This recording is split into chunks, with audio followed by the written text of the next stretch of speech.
My lovely students, welcome to Mathological. In this session, we'll be discussing some important questions for your examinations, for MyCAT examination as well as the CGBO. The level of questions is slightly uppish, slightly moderate difficult in this session compared to the previous session. So check out the session from start to end to understand in the best way. Start karte hain. And if you've not already subscribed to the channel, so make sure to subscribe to the channel as well as press the bell icon.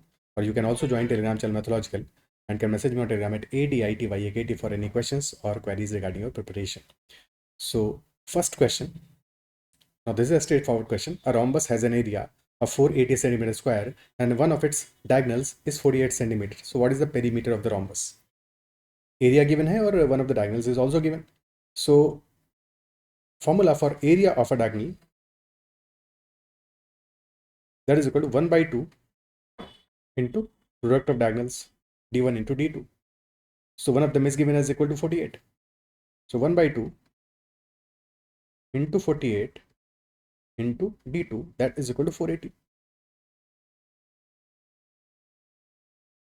Hence d2 becomes equal to 2 into 10, 20. So second diagonal is equal to 20 centimeter. और question में पूछा है perimeter क्या होगा rhombus का. Perimeter will be 4 times the side length because all sides are equal in a rhombus.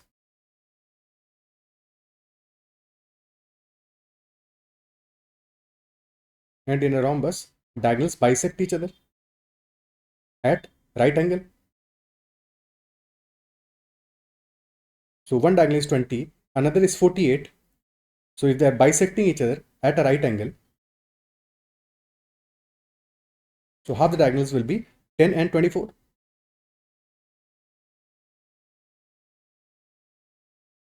So what will be the length of the side? 10 and 24 root of 10 square plus 24 square. और या फिर directly जब भी कभी integers में side length given हो, right angle triangle हो, तो हमेशा वहां पे अप्लाई करो पाइथागोरस ट्रिपलेट. तो 10 and 24 are the sides. Ratio आ रहा है 5:12. So 5, 12, 13 is the Pythagorean triplet in this regard. So third side will be equal to 13 units. And this is 5 units is equal to 10, यानी कि 2 से multiply हो रहा है. So 13 units will be 30 and 2, यानी कि this will be 26. 26 centimeter will be side length. So perimeter will be 26 into 4, which is 104 centimeter. Option C will be the answer. Okay. Clear है. 5, 12, 13 हो गया पैथोन ट्रिपलेट. ऐसे ही हमारा हो गया 15, 8 and 17. 3, 4 and 5 most common, or any multiple of that. Okay. 20, 21, 29 and so on. There are many others. Use them whenever we need a square plus b square is equal to c square. फिर वो चाहे geometry में हो और in algebra और sometimes in arithmetic as well. So numbers जहाँ पे भी आए, जहाँ पे कि देर आर इंटीजर वैल्यूज और इंटीजर नहीं भी है, कभी कभी ऐसा भी हो सकता है. फॉर एग्जाम्पल क्वेश्चन का है कि 4.8 गिवन हो. ठीक है, 4.8 एक साइड लेंथ है तुम्हारा और another side length is let us say 6.4. तो थर्ड साइड लेंथ क्या होगा? Hypotenuse will be equal to 8. यहाँ भी रेशियो 3:4 का ही बन रहा है. ठीक है, तो हमेशा इंटीजर होना भी जरूरी नहीं है, कभी कभी इंटीजर के अलावा भी वैल्यूज हो सकती हैं. ऑब्जर्व करना है बस. Next question. 3 individuals A, B and C each started with an equal number of chocolates. A distributed chocolates in the ratio 4:3:2 and was left with 11 chocolates. Now this is a previous year question from MyCat. A distributed chocolates in the ratio 4:3:2 and was left with 11 chocolates. B distributed chocolates in the ratio 7:6:5 and was left with 2 chocolates. C distributed chocolates in the ratio 6:5 and was left with no chocolates. If the initial number of chocolates with each person was the smallest positive integer satisfying these conditions, so what was the total number of chocolates initially held by A, B and C combined?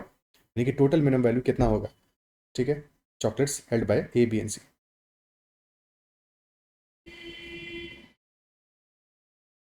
So in such a question, जो भी options given है, options का भी use कर सकते हैं.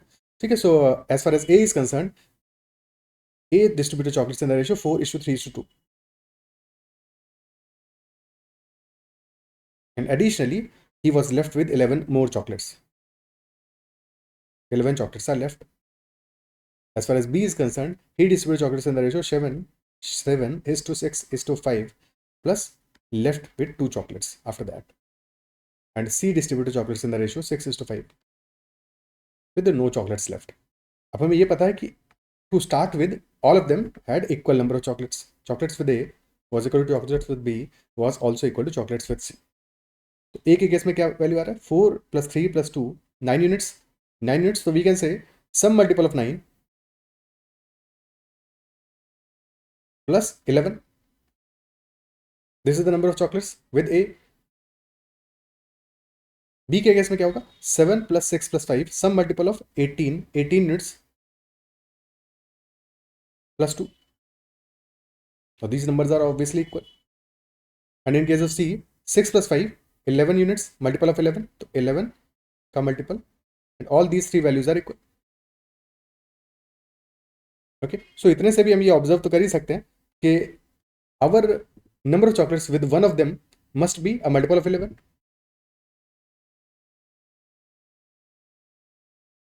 Multiple of 11. Additionally, क्योंकि हमें total number of chocolates चाहिए held by A, B and C combined, so that will also be a multiple of 3. Because किसी एक का 11 का multiple होगा और तीनों के लिए सेम नंबर लेंगे तो that will also be multiple of 3, यानी कि our answer will be multiple of 33. 11 into 3 33 का multiple होगा.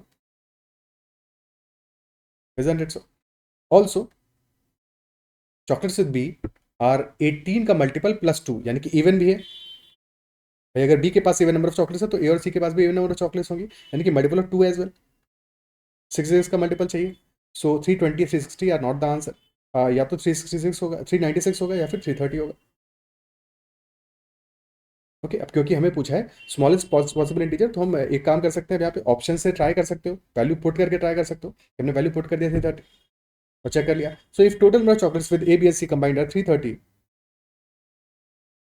इन that case 110 will be number of chocolates with each of them. Now check करो क्या ये सेटिस्फाई कर रहा है. तो 110 डेफिनेटली थर्ड कंडीशन, सी के चॉकलेट्स को तो सेटिस्फाई कर रहा है, बी के लिए कर रहा है क्या? 110 इज इक्वल टू 108 प्लस 2. तो yes, this is satisfying second condition as well. First case में दिस इज 99 प्लस 11, तो यस फर्स्ट कंडीशन सेटिस्फाई कर रहा है, तो option D is the answer. ठीक है, स्ट्रेट अवे ऑप्शंस को यूज करके सॉल्व कर लेंगे. क्या ये क्लियर है? ठीक है, अगर हम ऑप्शन सी को चेक करते हैं, फॉर एग्जांपल 396 है, तो chocolates with one of them is coming out to be 132 and 132 third condition satisfy कर रहा है. सेकंड को कर रहा है क्या? 132 is basically 130 plus 2, so not a multiple of 18. when you are subtracting 2, तो नॉट ए मल्टीपल ऑफ 18, तो this is definitely not satisfying the second condition, तो इसलिए ये आंसर नहीं हो सकता.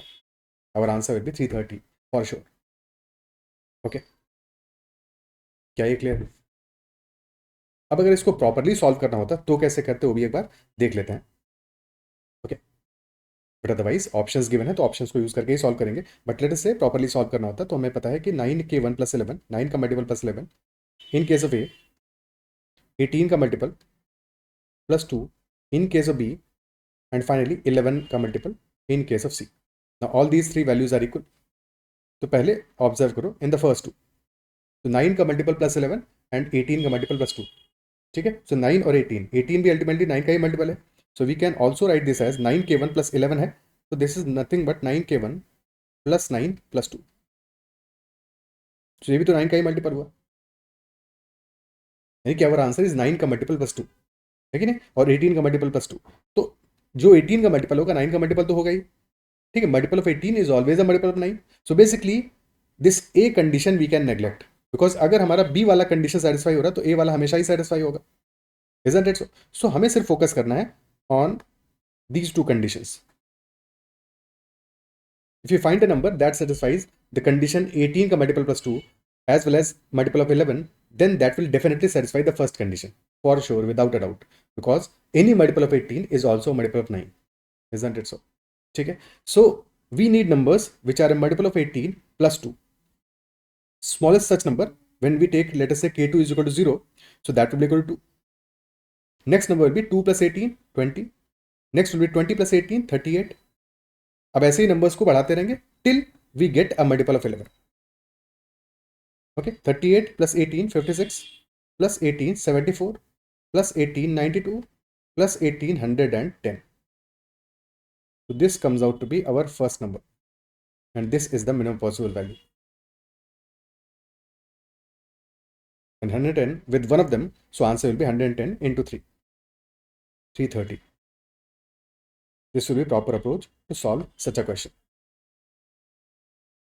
Okay. क्या अप्रिशिएट कर पा रहे हो? क्लियर? अब अगर हमें नेक्स्ट नंबर चाहिए इसके बाद तो कब आएगा? Again we are increasing by 18 only, 18 से इंक्रीज करेंगे तो नेक्स्ट नंबर आएगा 18 एंड 11 का मल्टीपल, क्योंकि हमारा जो सॉल्यूशन होगा वो 11 का भी मल्टीपल होना चाहिए, 18 का भी मल्टीपल होना चाहिए. ठीक है, 18 का मल्टीपल तो नहीं, बट 18 का मल्टीपल +2, तो गैप 18 का आ रहा है, तो नेक्स्ट नंबर मिलेगा 18 इंटू 11 का एलसीएम. ठीक है, because this is also AP. Last session में भी देखा था हमने ऐसा एक क्वेश्चन कि दिस इज ऑल्सो एपी, और फिर हमें अल्टीमेटली जो सीरीज मिलेगा जहाँ पे कि 11 का मल्टीपल मिलेगा that will also be AP. So अगर दो एपीज हैं तो हमारा अल्टीमेटली कॉमन डिफरेंस क्या होगा? LCM of first AP and second AP, क्योंकि 11 के मल्टीपल्स का जो एपी होगा वहाँ पे हमारा कॉमन डिफरेंस 11 का आ रहा है, तो 18 एंड 11 का LCM that is equal to 18 into 11 198. तो next number will be 110 plus 198, that will be 308. Okay, ठीक है. फॉर एग्जाम्पल क्वेश्चन में एडिशनल कंडीशन होता है कि every one has number of chocolates greater than 200, तो फिर डेफिनेटली हमें इस चीज़ को ऑब्जर्व करना पड़ता. ठीक है, इससे नेक्स्ट नंबर आएगा +198 एंड सो ऑन. क्या ये बातें अप्रिशिएट कर पा रहे हो? तो this was a good question, good quality question, definitely difficult question, but अगर ये बात समझ पा रहे हो तो डेफिनेटली एग्जाम में अब तुम कर पाओगे, इस क्वेश्चन को ईजिली कर पाओगे. ठीक है, नेक्स्ट क्वेश्चन कहते हैं, if odds against India winning a match with Australia are 2:3, find the probability that India wins exactly 2 out of 5 matches in a bilateral series. So there is a bilateral series and India has to win exactly 2 out of 5 matches. ठीक है, यानी कि series हार जानी है ultimately. Okay, so exactly 2 out of 5 matches, और given है हमें odds against India winning a match with Australia 2:3. So odds for नहीं दिया है, ऑड्स अगेंस्ट दिया है, यानी कि first value given is about India losing the match, क्योंकि ऑड्स अगेंस्ट है. ठीक है, जब भी ऑड्स फॉर मेंशनड हो, odds for some event, let us say that is mentioned A is to B, so A is for and B is against. जब भी odds against mentioned हो, so A is to B, so in that case A जो पहले value दिया है that is against, and जो बाद में दिया है that is for. Okay, so in case of odds for, if A is the value first, odds are for are A is to B, so that implies that probability of that event happening will be A upon A plus B. A upon A plus B. And probability of that event not happening will be 1 minus A upon A plus B or B upon A plus B, because B है against वाला मामला. ठीक है, A times out of A plus B times that event will be happening and B times out of A plus B times that event will not be happening, तभी against है B. ठीक है, so B upon A plus B will be probability of that event not happening अगर हमें first case में यानी कि odds for mentioned है. सेकंड केस में अगर हमें odds against mentioned है तो probability of that event happening will be equal to odds for कहाँ आ रहा है? सेकंड में आ रहा है, B में आ रहा है, so B upon A plus B. ठीक है, दोनों अलग अलग बातें हैं, ध्यान रखना. ठीक है, क्लियर है? एक सेकंड इसको CD कर देते हैं ताकि पूरा कंफ्यूजन खत्म ही हो जाए. So this is C is to D, so D upon C plus D. Okay, so in this question mentioned है odds against India winning a match with Australia are 2:3. So India has to win a match against mentioned है, यानी कि in the first case with the 2 units this is India losing the match and second case में India is winning the match. So probability of India winning the match will be equal to winning, यानी India winning की बात करें तो probability of India winning the match will be 3 upon 3 plus 2, 3/5, and probability of India losing the match or basically Australia winning the match that will be equal to 2/5. Question is saying probability that India wins exactly 2 out of 5 times.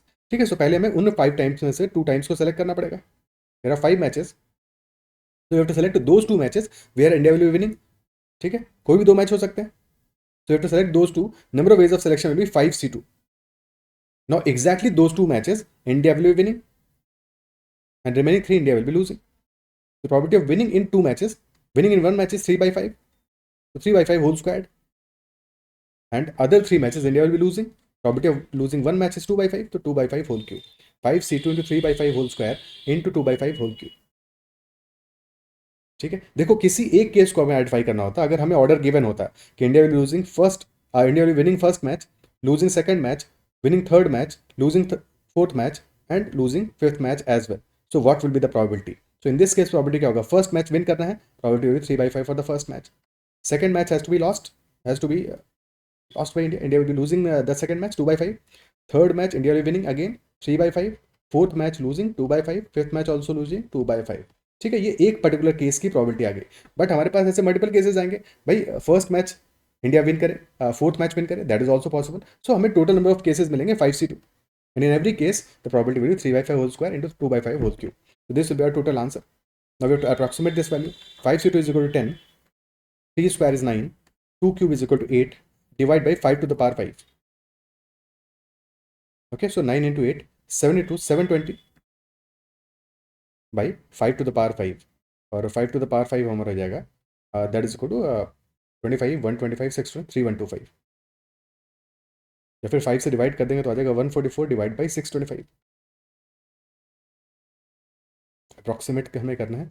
ठीक है, सो 144 divide by 625. अब 625 का 25% will be 156.25, but actual value is 144. यानी slightly smaller than 25%, तो 0.23 will be the answer, option B. Okay, 0.23 will be our answer. अगर हमें बहुत precise निकालना होता 0.22, 0.24 ऐसे भी वैल्यूज गिवन होता तो यहाँ पे एक काम कर सकते थे. देखो 5 to the power 5 है. ठीक है, so if we multiply this by 5 to the power 4 बच गया 625. तो if you multiply this by 2 to the power 4 तो क्या हो जाएगा? Because 5 into 2 is 10. तो if we multiply this by 2 to the power 4 multiply and divide by 16, तो 144 into 16 divide by 10,000 आ जाएगा. अब वैल्यू प्रेसाइज मिल जाएगी. 16 4 जा 64, 6 कैरी हो गया. 64 प्लस 6 70, 7 कैरी हो गया. 16 प्लस 7 23, 2304 डिवाइड बाई 10,000, यानी कि value comes out to be 0.2304. This will be our answer.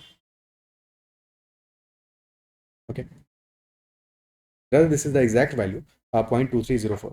Okay, option B is the answer. Okay, clear है? आगे बढ़ते हैं नेक्स्ट क्वेश्चन पे. The price of a chapati is determined by two physical factors, its thickness and its radius. Now this is also a good question based on proportionality. So price of a chapati is determined by two physical factors, thickness and radius. The price of a chapati is directly proportional to the cube of its thickness and inversely proportional to the square of its radius.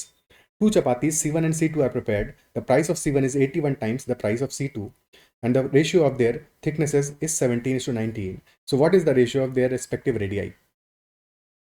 Now values बड़ी खतरनाक given है, but try करो solve करने का question. Question ये कह रहा है कि price is proportional two cube of its thickness. So if thickness is equal to, let us say, T, so price is proportional to cube of thickness, T cube.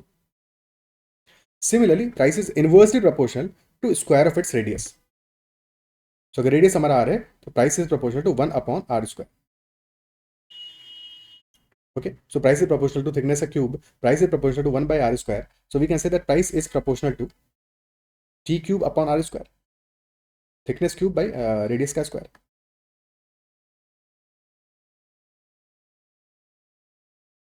Okay, so as such price must be equal to some constant multiplied by thickness cube divided by R square. Additionally, the question is saying that there are two chapatis C1 and C2 and price of chapati number 1 is 81 times price of chapati number 2. So price of chapati number 1 P1 is equal to 81 times P2. So for P1 let us assume कि thickness is T1 और radius is R1. P2 के लिए thickness is T2, radius is R2. तो P1 और P2 को replace कर देते हैं with the formula कि P is equal to K times T cube by R square. Okay, ठीक है, और थिकनेस का रेशियो हमें गिवन है 17:19. तो थिकनेस हम 17 और 19 ही मान लेते हैं क्योंकि वहां पे भी कांस्टेंट हमारा कैंसिल आउट हो जाएगा अल्टीमेटली. ठीक है, तो अगर हम मानते हैं माना हमने कि 17A और 19A अगर हमें थिकनेस माना तो ultimately the A part will be cancel out क्योंकि रेशियो हम लेंगे सारे की सारी कहानी करेंगे. ठीक है, सो वो कैंसिल आउट हो जाएगा. तो for P1 this will B K times, के भी इवन कैंसिल आउट होने वाला है. ठीक है, के भी कैंसिल आउट होने वाला है, लिख लेते हैं बट जरूरत नहीं पड़ेगी बाद में. तो K into T1 cube by R1 square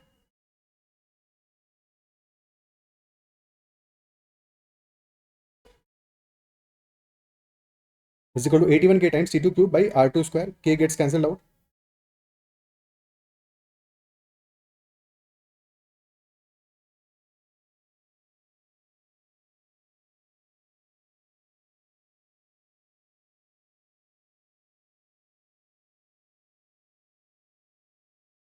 So R1 square by R2 square becomes T1 by T2 whole cube into 1 by 81. And now T1 by T2 क्या है? 17 by 19 है. Ratio तो given ही है. So this is equal to 17 by 19 whole cube into 1 by 81. That is R1 by R2 whole square. So R1 by R2 will be equal to the square root of this. ठीक है. So 17 by 19 to the power 3 by 2 into square root of 1 by 81 यानी कि 1 by 9 into 1 by 9. और 17 to the power 3 by 2 हो जाएगा 17 root 17. 17 to the power 1 plus 7 into 17 to the power half divide by 19 root 19 into 1 by 9. So 19 into 9 will be 171. 17 root 17 upon 171 root 19. This will be our ratio of R1 and R2. 17 root 17 divided by 171 root 19. Option B will be the answer.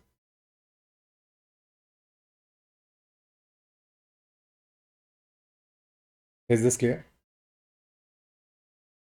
So this is also a previous question from MyCAT examination. I believe कि solution properly समझ में आया होगा. ठीक है, next question पे चलते हैं.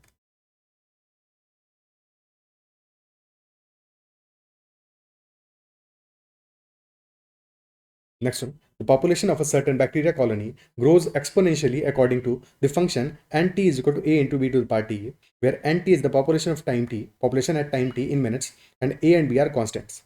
So population at time t is given as equal to some constant a into some other constant to the power t. If the population reaches 400 bacteria after 4 minutes and the initial population at t is equal to 0 is 1 bacteria, in how many minutes from the start will the total population reach 5.12 into 10 to the power 11? So हमें given क्या है? एक information given है that at t is equal to 0, population is equal to 1. So if we put t is equal to 0, n0 will be equal to a into b to the power 0, which is equal to a, and that is equal to 1 क्योंकि population equal to 1 है, तो a की value 1 मिल गई. ठीक है. So at t is equal to 4, तो population is 400. Put कर दो तो n4 is equal to a तो 1 ही है, तो 1 into b to the power t, b to the power 4 is equal to 400. तो b क्या आ जाएगा? b will be equal to 400 to the power 1 by 4, और 400 20 square, so this will be 20 to the power 2 by 4 or 20 to the power 1 by 2, which is root of 20. b comes out to be root of 20. Question is asking in how many minutes from the start will the population be 5.12 into 10 to the power 11. Now 512 हमारा 2 to the power 9 होता है. We can write this as 5.12 into 10 to the power 11 can be written as 512, ठीक है, divided by 100 into 10 to the power 11. So effectively this is 512 into 10 to the power 9, और 512 होता है 2 to the power 9. So this is 2 to the power 9 into 10 to the power 9, or basically 20 to the power 9. Okay, so nt will be equal to, now a की जगह 1 आ जाएगा, b is 220 to the power 1 by 2, so 20 to the power t by 2, and this is equal to 20 to the power 9. Compare कर लो, तो t by 2 is equal to 9 and hence t is equal to 18 minutes. Where t is equal to 18 minutes, our population will become, population of the bacteria will become 5.12 into 10 to the power 11. ठीक है, from the start. अगर question ये पूछता है instead of start कि after how much times the population will be 5.12 into 10 to the power 11, not from the start but after 4 minutes के बाद ही कहानी शुरू हो, तो फिर हमारा आंसर 14 मिनट्स होता है उस केस में. ठीक है, फ्रॉम द स्टार्ट पूछा है तो आंसर 18 मिनट्स है. अगर 4 मिनट्स के बाद से पूछता है, लैंग्वेज पे डिपेंड करता है, तो वहाँ पे हमारा आंसर होता है 14 मिनट्स. बिकॉज स्टार्ट से 18 मिनट्स लग रहा है, तो 18 minus 4, 14 will be our answer in that case. Next question. Consider the system of equations k plus 1 times x plus 2y is equal to k square and 4x plus k minus 1 into y is equal to 3k. So for what values of k does the system has infinitely many solutions. ठीक है, सो ये दोनों equations हमारी both are linear equations, X और Y में linear equations है, यानी कि लाइन की इक्वेशन है. ठीक है, और हमें चाहिए इनफाइनेटली मेनी सॉल्यूशंस. तो whenever there are two lines, if the lines are parallel, या तो पैरेलल होंगी लाइंस और they will be intersecting. or the both lines are identical, coincident. So parallel, intersecting,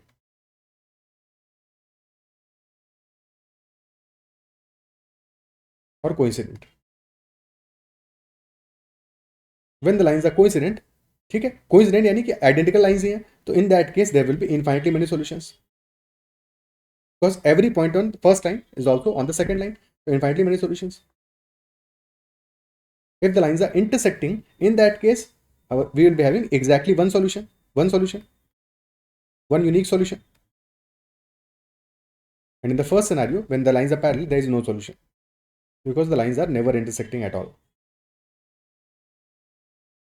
Okay, so अगर first line का equation हमारा है a1x plus b1y is equal to c1, and second line equation is a2x plus b2y that is equal to c2, and if both lines are coincident यानी कि identical lines हैं, तो a1 by a2 will be equal to b1 by b2 will be equal to c1 by c2. Ratios of all the coefficients will be equal. अगर lines parallel हैं तो हमारा slope will be equal, slope of lines will be equal, तो हमारा a1 by a2 will be equal to b1 by b2, यानी कि coefficients of x and coefficients of y का ratio will be same, but that will not be equal to c1 by c2, because c1 by c2 के equal हो जाएगा तब फिर lines parallel नहीं होंगी, आइडेंटिकल हो जाएंगी. ठीक है, तो पहला वाला पार्ट तो इक्वल होगा, but will not be equal to c1 by c2. For one unique solution even slope will not be equal, so a1 by a2 will not be equal to b1 by b2. These are three conditions. हमें चाहिए infinitely many solutions, यानी कि we need the third condition that a1 by a2 is equal to b1 by b2 is equal to c1 by c2, यानी कि k plus 1 by 4 will be equal to 2 upon k minus 1 and will also be equal to k square by 3k. Now k square by 3k we can cancel out k. अगर k not equal to 0 है तो k should not be equal to 0, तो ये value हो जाएगा हमारा k by 3. Okay, first two cases को पहले देखते हैं. So if you cross multiply तो k plus 1 into k minus 1, k square minus 1 is equal to 8, so k square is equal to 9. so if k square is equal to 9 तो k हमारा आ जाएगा plus minus 3.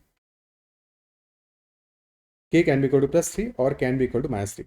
okay, so if k is equal to plus 3, पहला case लेते हैं, because अब यही same चीज हमें आगे भी सेटिस्फाई करके देखना है. ठीक है, so if k is equal to plus 3, in that case ratio हमारा बन क्या है, k plus 1 by 4, यानी कि 3 plus 1 by 4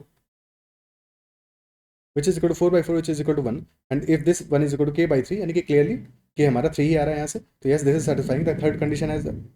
सेकेंड केस में k is equal to -3 लिया, तो -3 plus 1 by 4 this is equal to -1 by 2, and if that is equal to k by 3, तो यहाँ से k हमारा आ रहा है -3 by 2, जबकि k इज एक्चुअली -3, तो डेफिनेटली सेकेंड कंडीशन सेटिस्फाई नहीं हो रहा है.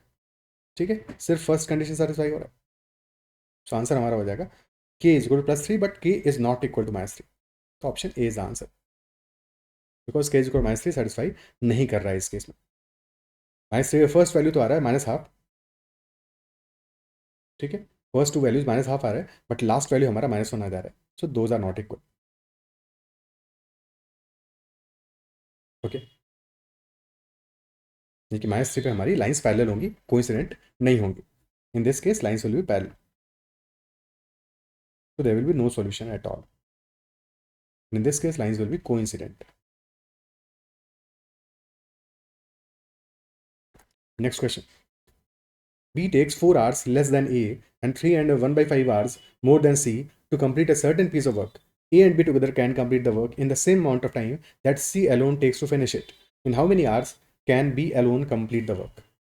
B takes 4 hours less than A and 3 and 1 by 5 hours more than C to complete a certain piece of work. Very important line mentioned that A and B together can complete the work in the same amount of time that C alone takes to finish it. ठीक है, तो यहाँ पे पहले इस question को solve करने से पहले एक फंडा समझ लेते हैं. So if there are A and B and then A and B. ठीक है, सो क्वेश्चन कह रहा है कि A and B together can complete a work in T time and A alone takes T plus A hours, यानी कि A hours more than the time taken by A and B together.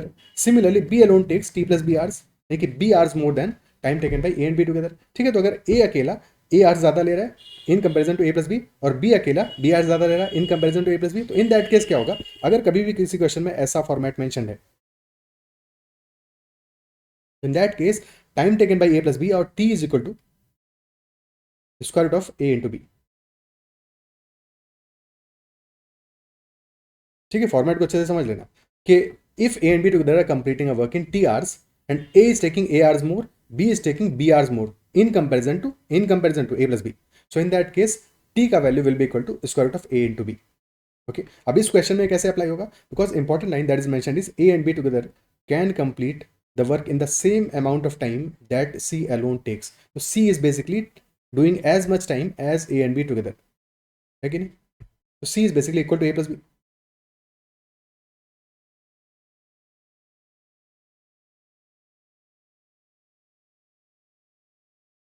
And मान लेते हैं कि C T time ले रहा है. So if C is taking T time, B is taking 3 and 1/5 hours more than C. 3 and 1/5 कितना हो जाएगा? 16/5 hours more than C. तो T plus 16 upon 5. Now B is taking 4 hours less than A, यानी कि A is taking 4 hours more than B. So time taken by A will be this value plus 4. So T plus 16/5 plus 4, यानी कि T plus 36/5. And hence value of T आ जाएगा यहाँ से. The T will be equal to square root of 36/5 into 16/5. 36 का square root आ जाएगा 6, 16 का आ जाएगा 4, 6 into 4/5 यानी 24/5 which is 4.8 hours. क्वेश्चन पूछ रहा है how many hours can B alone, in how many hours can B alone complete the work. So B will be taking T plus 3.2 which is 4.8 plus 3.2 which is equal to 8 hours. 8 hours, option A. Very important question. This question was asked in MyCat in 2024 examination. ठीक है, clear है, straight forward question. अगर ये बात आती है और नहीं आती तो फिर फंस जाओगे क्वेश्चन, बिकॉज टाइम लगेगा.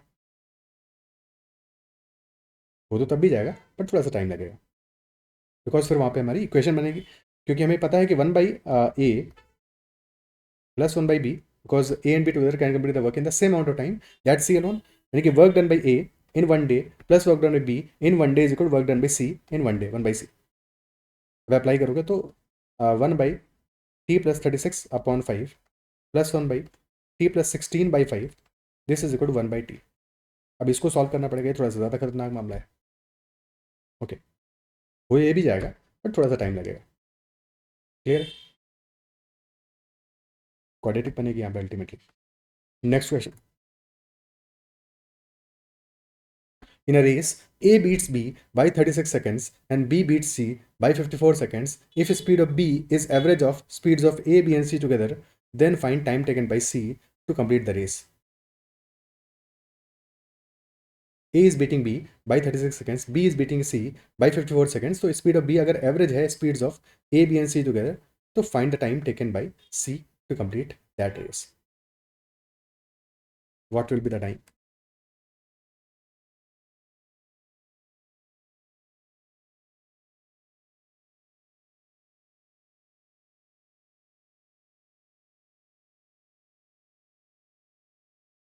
Now this was question asked in MCAT 2025. ठीक है, फर्स्ट जो एग्जाम हुआ उसमें पूछा गया था. कैसे सॉल्व करेंगे इसको? A, B and C. Speed of B is average of speeds of A, B and C together. ठीक है, A is beating B by 36 seconds and B is beating C by 54 seconds. देखिए A is taking 36 seconds less than B और B हमारा B is taking 54 seconds less than C. So if time taken by C मान लेते हैं, time taken by C, B का मान लेते हैं, B का time let say that is equal to T. Time taken by B is equal to T. So in that case, time taken by A will be equal to 36 seconds less T minus 36. And time taken by C will be equal to T plus 54. 54 seconds more than B. Clear है? अब हमें given है speed of B is average of speed of A, B and C together. अगर B का speed B ही मान लेते हैं, A का स्पीड A मानते हैं, C का स्पीड C मानते हैं, so we know that B is equal to A plus B plus C divided by 3, तो 3b is equal to a plus B plus C, और 2b is equal to a plus C. मतलब क्या हुआ इस बात का कि अगर मैं स्पीड ऑफ बी गिवन है average of A B and C together, यानी कि क्लियरली ए बी सी का स्पीड जो है वो ए पी में है, अरिथमेटिक प्रोग्रेशन में। If 2b is equal to a plus C, यानी कि A B and C are in arithmetic progression. ठीक है, टोटल डिस्टेंस ट्रेवल तो सेम ही है, रेस है। ठीक है, टोटल डिस्टेंस ट्रेवल सेम है, स्पीड्स एपी में है, तो क्या होगा, हमारा time values will be in harmonic progression.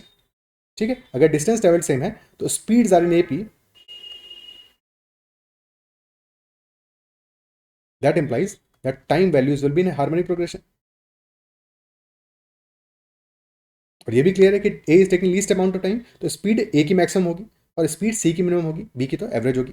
So time values harmonic progression है, यानी कि middle value time taken by B will be harmonic mean of time taken by A and C.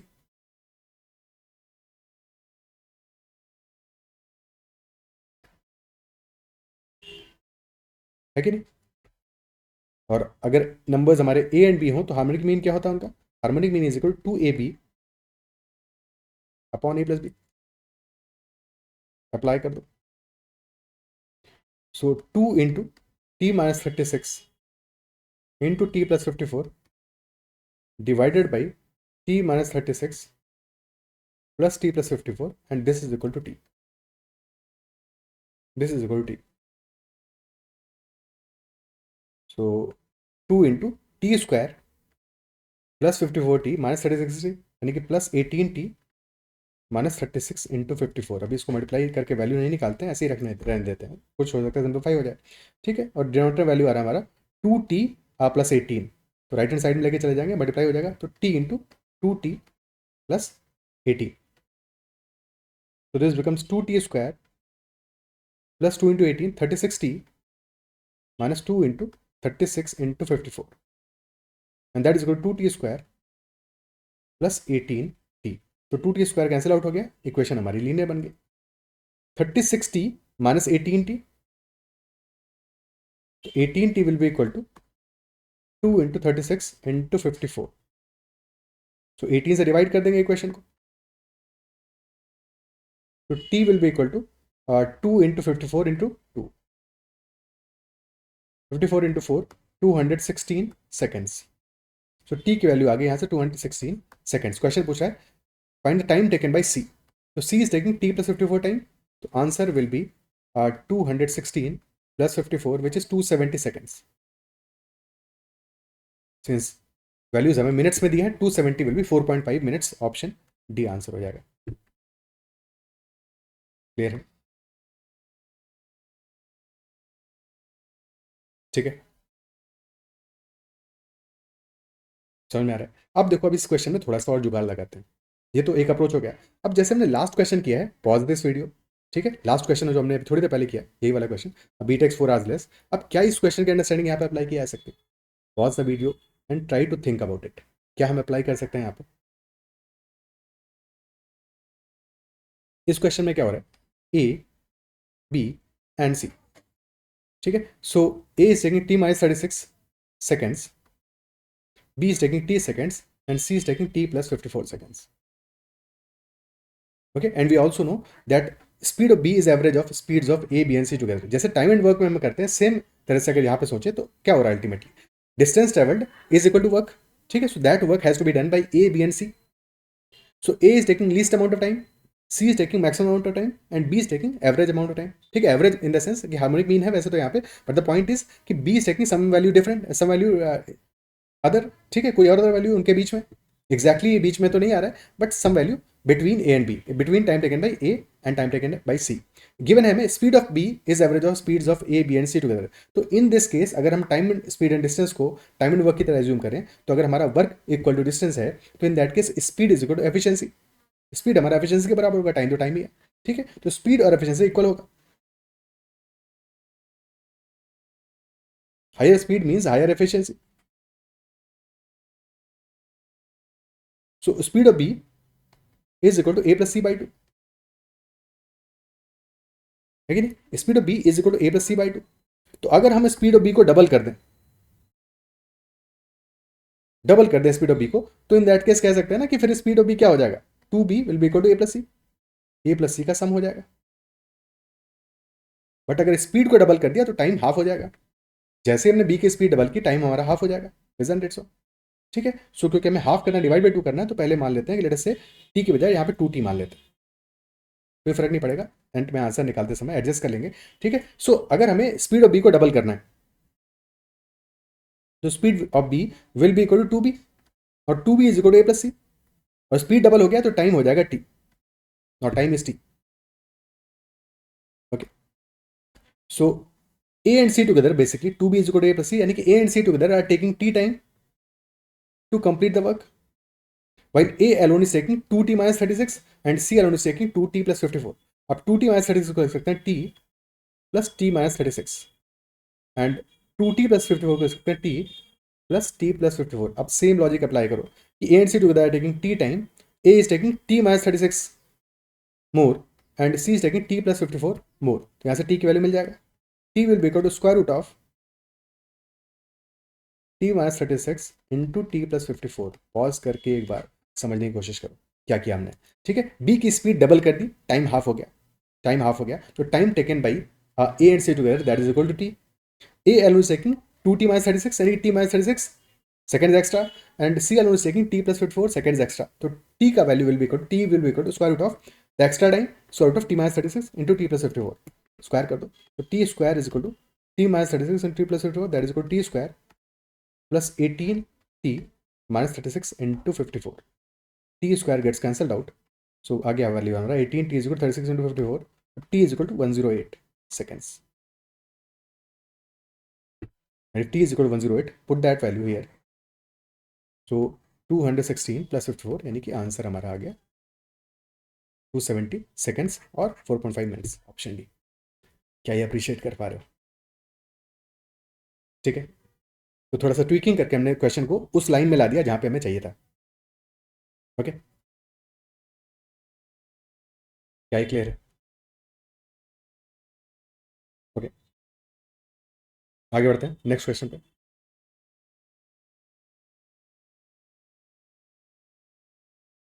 Now this is another interesting question. A large cooking pot is designed in the shape of a composite solid. The bottom part of the pot is a hemisphere with a diameter of 40 cm. The top part is a frustum of a cone with a top diameter of 10 cm and a vertical height of 10 cm. Okay. Amount of biryani packed in the pot is such that after heating, when the volume of the biryani expands by 15%, the pot would be completely full. So what is the volume of biryani in the pot before heating? Biryani in the pot before heating, क्या value होगा? Diameter of 40, top part of is the frustum of a cone with top diameter 20 है, यहाँ पे 20 होना चाहिए। ठीक है, 20 होना चाहिए वैल्यू, रेडियस 10 होगा, diameter will be 20 and vertical height of 10 centimeters. So amount of biryani packed in the pot is such that after heating, when the volume of the biryani expands by 15%, तो pot हमारा completely full हो जाता है, यानी कि at present जब pack कर रहे हैं उस समय pot हमारा full नहीं है, उतना स्पेस छोड़ा हुआ है, so that जब वो एक्सपेंड करेगा after heating it will expand by 15%. So for example if there is 100 ml biryani at present before heating, this is just example, random value. ठीक है, so after heating it will expand by 15%, so there will be increase in volume by 15 ml, so after heating it will be 115 ml, and this should be the total volume of pot. Okay, clear है? तो यही काम हमें करना है, तो 115 will be total volume, our volume at present before heating will be 100 ml, तो हमें आंसर 100 ml का देना है, और volume of this pot composite solid will be 115, तो जो भी वॉल्यूम आएगा उसको will multiplying by 100 upon 115, that will be the answer. Okay, clear है? ट्राई करते हैं अब इसको। सो पॉट का डायग्राम बनाना पड़ेगा। लार्ज कुकिंग पॉट है, design in the shape of composite solid, bottom part हमारा is hemisphere and top part is a frustum of a cone.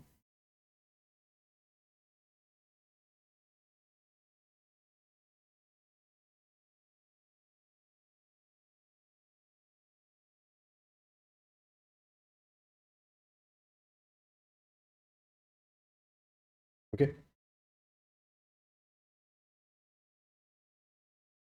So radius of the top part, that is diameter 20 है, ठीक है, radius 10 है. And radius of the bottom part हमारा क्या hemisphere है, diameter जिसका 40 है, radius will be 20.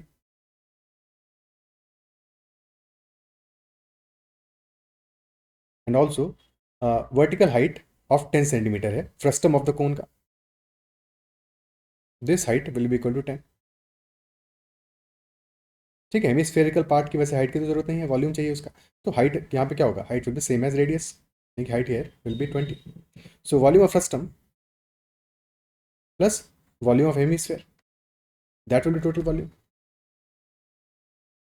And volume of frustum of a cone, that is equal to pi h by 3 into capital R square plus small r square plus capital R into small r. Last session में हमने question किया था, ठीक है. And similarly volume of hemisphere is equal to 2 by 3 pi r cube.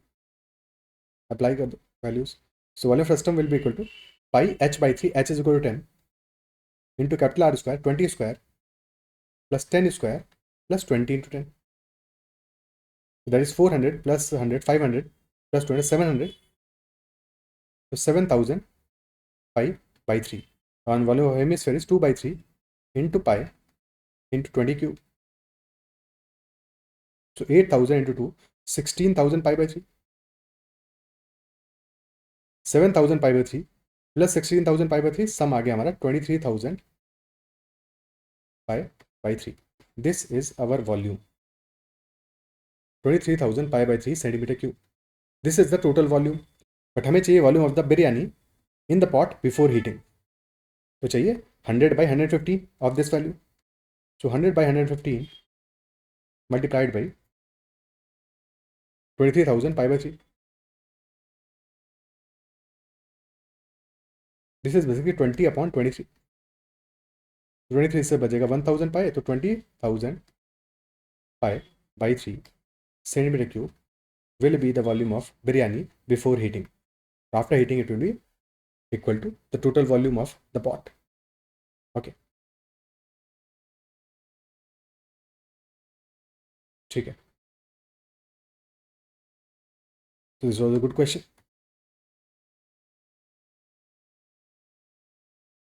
Okay. Next question. In a right angle triangle PQR, PQ is equal to 9 centimeter, QR is equal to 12 centimeter, and a quarter circle is drawn with center Q that touches the hypotenuse PR. So what is the radius of the quarter circle? Right angle triangle PQR is there, where PQ is equal to 9 and QR is equal to 12.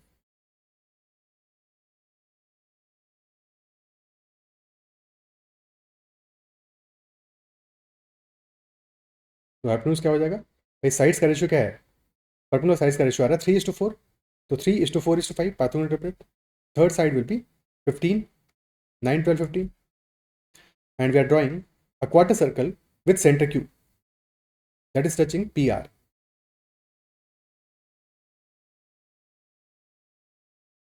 Okay, let us say this is the point where it is touching PR. So what is the radius of the quarter circle?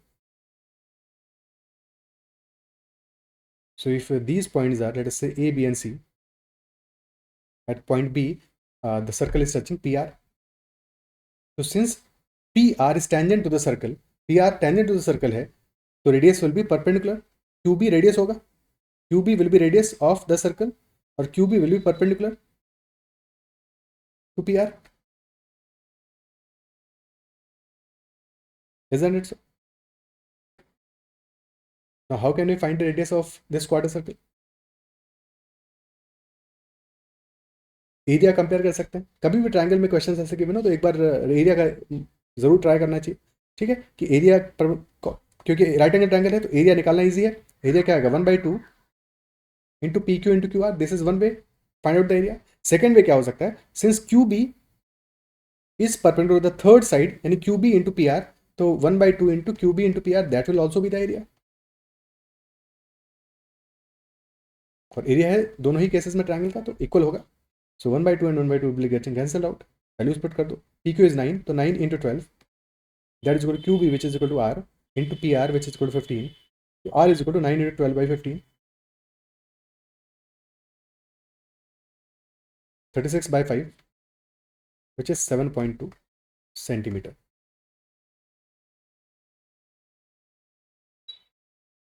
Radius is equal to 7.2 centimeter. Option A is the answer. Okay, clear है?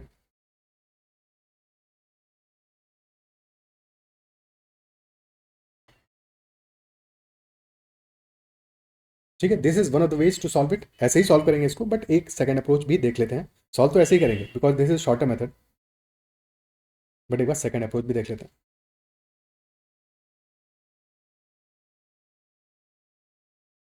P Q R, PQ is 9, QR is 12. Now PQ and QR are perpendicular and Q से हमने एक perpendicular drop किया because tangent है, perpendicular होगा. ठीक है, और इसी रेडियस की वैल्यू हमें फाइंड आउट करना है, Q B. Okay, now triangle PQB and triangle PQR will be similar. Similar triangles होंगे because one angle is 90 degree in both और फिर एक एंगल कॉमन भी है. So triangle PQR will be similar to triangle P. Q perpendicular था, यहाँ पे B है, तो triangle PBQ. These will be similar. यानी कि साइड्स का रेशियो भी सेम होगा. ठीक है, सो यहाँ पे साइड का रेशियो क्या रहा है, 9, 12, 15, 3:4:5 का साइड का रेशियो है. सिमिलरली ट्रायंगल PBQ साइड का रेशियो ऑल्सो भी 3:4:5. So PB is equal to 3 units, QB will be equal to 4 units and PQ will be equal to 5 units. This will be 5 units, 5x. ठीक है, तो 5x हमारा equal to 9 है and 5x is equal to 9, 1x क्या होगा, x will be 1.8, तो this will B 5.4, this will B 7.2. Okay, answer हमारा आ गया 7.2. क्लियर. यही सेम कहानी हम ट्रायंगल QBR से भी कर सकते थे because triangle PQR that is similar to triangle R. Angle common है, सो R और perpendicular was B, so QBR, triangle QBR. ठीक है, और साइज का रेशियो सिमिलर होगा, तो अकॉर्डिंगली यहाँ पे भी करके हम सॉल्व कर सकते थे. क्या ये बात अप्रिशिएट कर पा रहा हूँ, दिस इज अनदर मेथड जैसे कि इस क्वेश्चन को सॉल्व कर सकते थे. So basically these are all the questions जो कि इस सेशन में हमें करने थे. आई बिलीव जो भी हम डिस्कस किया वो सारी बातें समझ में आई होंगी and you will be able to appreciate the content. और अगर सेशन पसंद आए तो उसको लाइक जरूर करना है, साथ में अपना फीडबैक भी जरूर कमेंट में शेयर करना. तुम्हें सेशन कैसा लगा, क्या सारे के सारे क्वेश्चंस में कुछ सीखने को मिला. ठीक है, किसी भी क्वेश्चन में फिर भी कहीं डाउट रहता है तो make sure to comment about that particular doubt as well.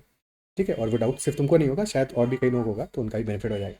चलो इतना ही रखते हैं. Bye bye, take care, keep learning and if you are giving MyCAT tomorrow, so best of luck for that as well. Okay, take care.